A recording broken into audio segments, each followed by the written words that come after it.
Every society depends on a shared illusion called law. We tell ourselves that rules, not personalities or factions, decide our disputes. When that illusion holds, even bitter rivals can coexist because they agree on the referee, if not the result. When it cracks, everyone scrambles to build a ring of their own, each side claiming fairness, but meaning, in practice, fair for us. That shared illusion is not naive faith in perfection. It is faith in a discipline. The idea that fairness arises from following the same rules even when those rules fail us. In constitutional systems, neutrality does not mean that decisions are free of bias or power. It means that the procedure itself, rights of evidence, appeal, and due process, is what binds us when outcomes cannot. Neutrality is not a description of reality. It is a covenant of restraint, a collective promise that no side will rewrite the rules mid-game. It is the structure that lets injustice be corrected without destroying the system that corrects it. When people lose confidence in that covenant, the drift begins. The trigger is rarely cynicism, it is frustration. The sense that official processes are too slow, too cautious, too compromised by the wrong values. Reformers don't start by rejecting neutrality. They start by insisting that neutrality has failed and that justice requires new procedures, special forums, special rules, special urgency. But in doing so, they replace the idea of shared discipline with the idea of chosen process. Once you teach people that justice depends on picking the right procedure, you also teach them that losing in the wrong one isn't justice at all. From that point on, every defeat is proof that the forum itself was rigged. What began as moral impatience ends as institutional exhaustion. The claim is simple enough to fit in one line. When groups abandon shared procedures in favor of ad hoc venues that deliver favored outcomes, they redefine justice as choosing your own process. That lesson, once learned, spreads, and soon every faction builds its own court. This drift doesn't look like a revolution. It looks like paperwork. It feels like compassion. It often begins with a cause that seems unassailable, protecting victims, speeding reform, cutting through bureaucracy. But the underlying mechanism is always the same: process substitution, the replacement of neutral, rule-bound procedures with tailored forums justified by urgency or identity. The results are predictable because the logic is recursive. Once one side changes the rules, the other side's best reply is not to defend neutrality, but to build its own exception. Soon their process and our process replace any notion of a shared process at all. In game theory, this is called strategic complementarity. Each deviation rewards the next. In social life, it's called reciprocal radicalization. You can see the pattern in every domain that has bled public trust: universities, newsrooms, politics, and the digital commons itself. Each once claimed to stand above faction, governed by rules rather than sympathies.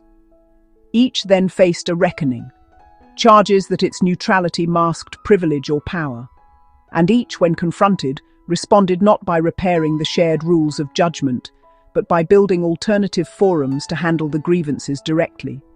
In universities, grievance offices and Title IX panels were created to bypass courts thought too remote or re-traumatizing.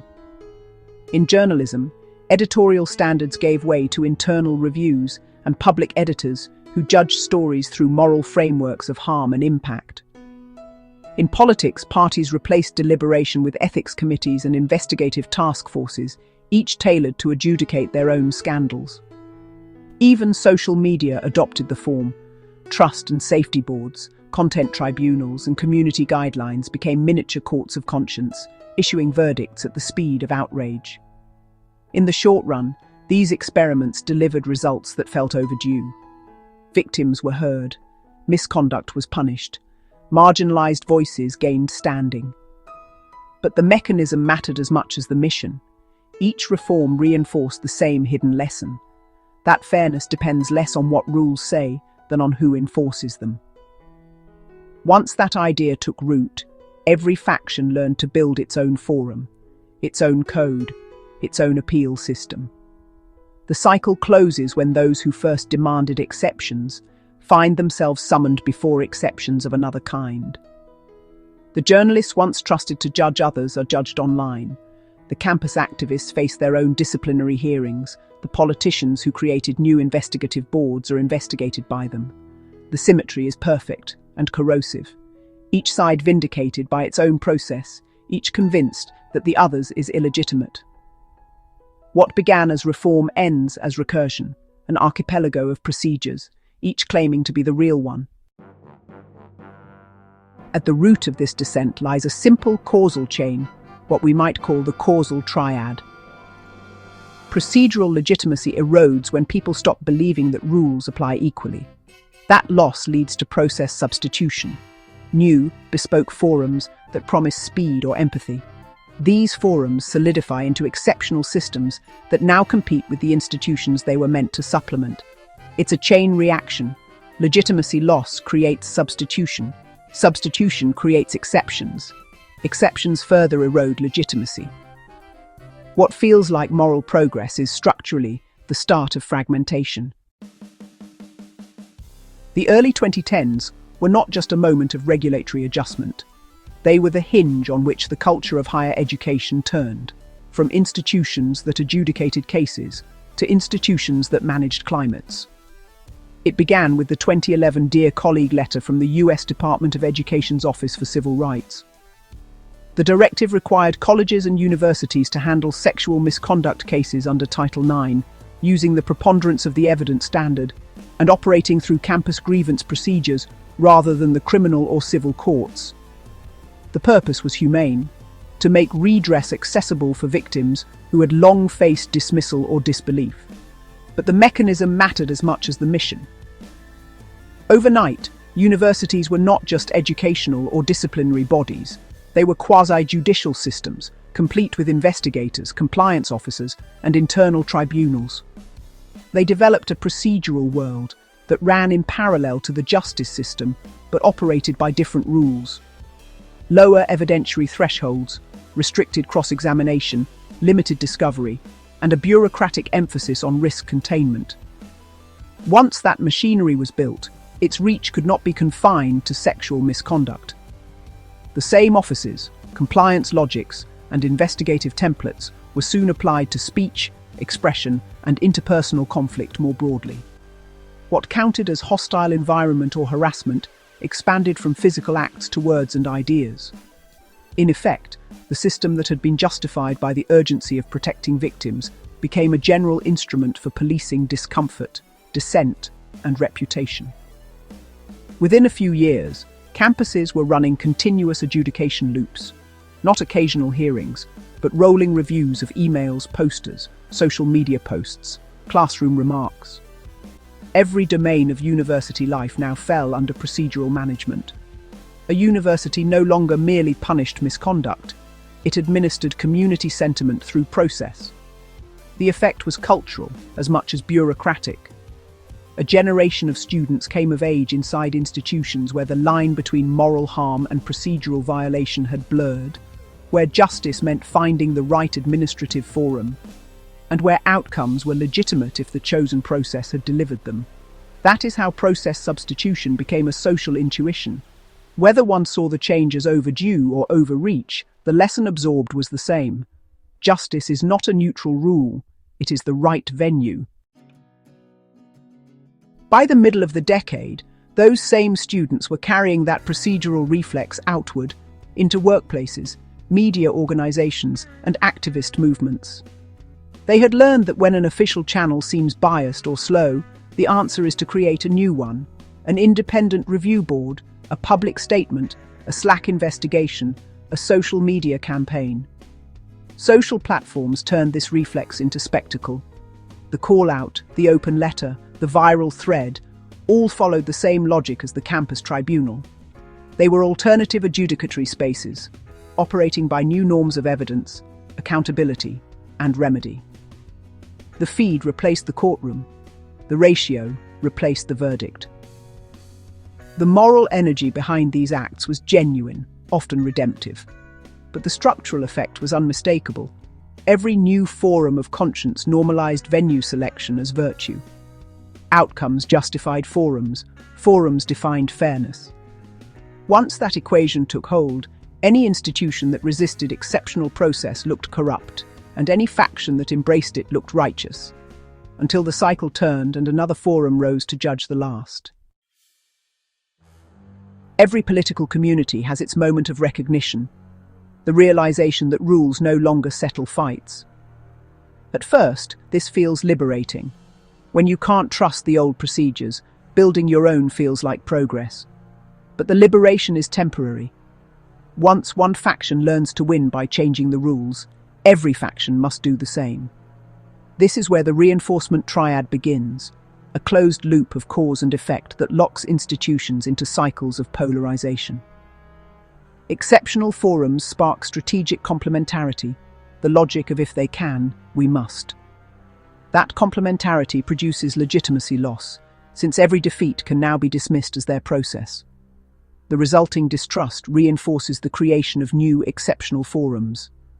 In logical terms, the cycle is self-sealing. In cultural terms, each faction's attempt to protect fairness accelerates the collective loss of it. The campus-era procedural experiments offer a vivid example. Once schools began running internal trials under lower evidentiary standards, opponents quickly framed those systems as kangaroo courts. Lawsuits followed, courts split, rules shifted. When one circuit demanded live cross-examination, while another permitted written summaries, it signaled that even law itself no longer agreed on what due process meant. This inconsistency did not just frustrate administrators. It trained a generation to see rules as partisan artifacts. If legal legitimacy depends on jurisdiction and moral legitimacy depends on venue, then both can be chosen strategically. Fairness became something to shop for. Soon, this reflex escaped the academy. In politics, in journalism, in activism, groups built their own procedural infrastructures. Independent investigations, selective leaks, tribunals of conscience, special task forces. Each was justified by urgency, yet each taught the same deeper lesson, that the ordinary process cannot be trusted. In game theory, strategic complementarity means that one player's deviation makes another's deviation optimal. Once one actor defects from the shared rule set, restoring neutrality unilaterally becomes self-defeating. This logic explains why procedural polarization never burns out on its own. If one side builds a special forum for its grievances, the other cannot return to a neutral forum without appearing naive or complicit. Both sides therefore mirror one another's exceptions. One justifies emergency measures to achieve justice, the other justifies emergency measures to restore order. Each believes it is responding to abuse, both are accelerating mutual delegitimization. The result is not chaos, but a highly structured arms race of exceptions, where the only remaining consensus is that there is no neutral ground. As the cycle matures, institutions themselves are drawn into the performance. Courts, universities, newsrooms and agencies no longer operate primarily to decide disputes, but to signal loyalties. The content of their verdicts matters less than the audience they play to.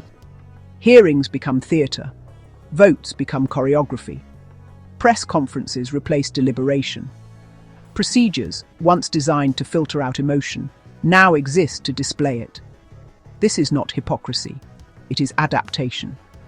In an environment where legitimacy comes from your followers, not from your procedures, the rational move is to act for applause. Institutions that were designed as referees now behave as contestants. Every round of procedural escalation drains a bit more public faith. Each new exception creates not only a counter-exception, but also a layer of fatigue. Ordinary citizens, no longer sure which forum counts as real, begin to tune out. That disengagement is often misread as apathy. It is actually a rational defense against incoherence. When every outcome can be reversed by moving to a different process, why invest emotional energy in any of them? This brings us to the final triad in the drift, the non-linear triad, the phase in which loss of legitimacy produces not rebellion, but exhaustion. When trust in procedure collapses, what comes next is not open revolution but slow suffocation. Institutions keep operating, people still show up to hearings, sign forms and issue statements. But something essential disappears. The belief that any of it means anything beyond choreography. This is the non-linear triad at work, a dynamic in which every effort to restore legitimacy by force only deepens the fatigue it was meant to cure. Legitimacy loss prompts stronger efforts at control.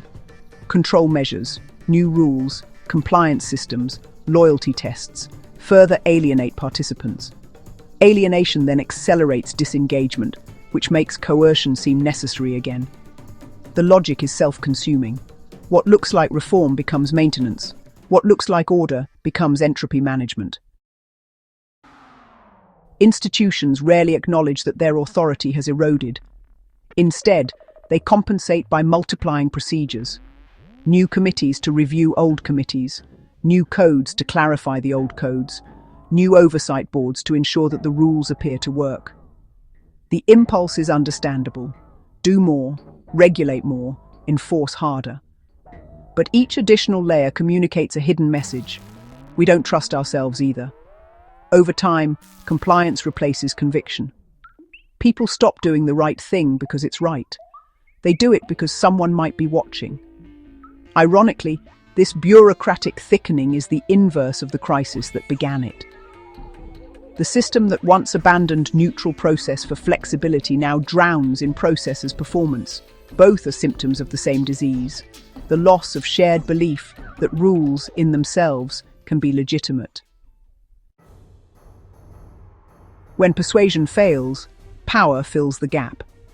Officials who sense waning authority reach for sharper tools: disciplinary boards, speech codes, executive orders, emergency powers. The stated aim is stability. The real function is enforcement without consensus. But coercion carries diminishing returns. It can make people obey, but it cannot make them believe. Worse, it invites moral inversion. Those punished under the new rules claim martyrdom, and the enforcers, already distrusted, look tyrannical for applying the very procedures they themselves reinvented. At that point, process has lost not only neutrality, but moral gravity. What remains is the appearance of law: hearings without persuasion, investigations without closure, verdicts without legitimacy. Eventually, the public adapts in the only way that preserves sanity: withdrawal. People stop expecting institutions to deliver truth or fairness. They expect only partisanship. They participate selectively, if at all, and interpret every decision through the lens of tribal affiliation. In this landscape, cynicism is not a vice, but a survival strategy. When everyone knows that justice depends on choosing the right forum, abstention becomes the rational choice. The burden of legitimacy shifts from institutions to individuals, each constructing private moral microcosms, personal news feeds, curated facts, chosen courts of opinion. What began as an attempt to democratize justice ends with the privatization of belief. Institutional exhaustion doesn't look dramatic. It looks quiet, procedural, and vaguely professional. Meetings still happen, policies still change hands. But beneath the paperwork lies stasis. Because no rule is trusted to endure, every decision becomes provisional, something to be reversed when the other side's forum gains control. The system continues, but only as a kind of maintenance loop: coercion sustaining order, disengagement sustaining coercion. The underlying society ceases to generate legitimacy. It merely administers compliance. This is the end point of the drift that began with process substitution. A culture where rules no longer bind us when they hurt us, and therefore no longer protect us when they should. Pluralism survives only under one condition: that the rules bind us when they frustrate us. Shared procedures are not a bureaucratic luxury. They are the infrastructure of coexistence. Every generation must relearn this, because every generation is tempted to believe that its cause is urgent enough to justify exceptions. The real wisdom lies in resisting that temptation, understanding that the slow, impartial process is not the enemy of justice, but its most reliable friend. Fairness that must be fast or favourable will eventually serve neither. If the last decade taught us anything, it is that process is culture. Once we redefine justice as the right process for our side, we teach everyone else to do the same. Once we restore the expectation that the same process applies to all, even when it fails us, we begin to heal the civic fabric that fragmentation frayed. Legitimacy is never permanent. It is something we have to keep making, an act of discipline, not faith. It is produced by restraint, by choosing to submit to the same rules that restrain others, even when breaking them would be easier. That choice is the quiet test of every free society. A democracy endures not because it always decides rightly, but because it convinces its citizens that losing fairly is better than winning by exception. The moment we stop believing that, the rule of law becomes theatre, and every dispute becomes a contest of power. What holds a plural nation together is not shared opinion but shared procedure, the willingness to let the same rules bind us when they wound us, as when they protect us. Rules are not a cage we live inside, they are the structure that keeps us from devouring one another. They are how free societies stay free.